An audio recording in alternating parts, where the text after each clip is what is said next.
वैसे तो मैं शुक्रगुजार कहना चाहती हूँ उस मुसलमान भाई के जिन्होंने नमाज पढ़ते घर जाते जाते देखा तो सही, अंदर आया।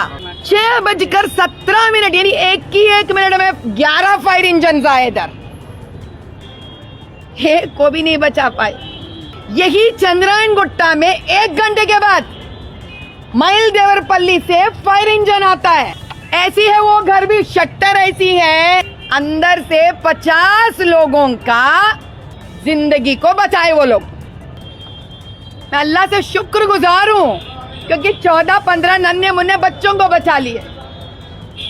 ऐसी शुक्रगुजार हो सकती थी अगर यहाँ के नन्हे मुन्ने बच्चे औरतों को बचा पाते।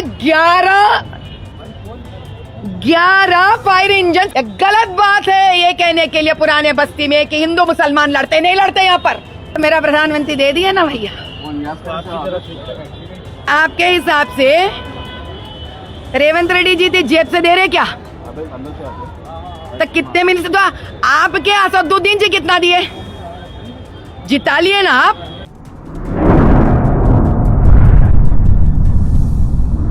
अतराफ टीवी, हर बात सच के साथ।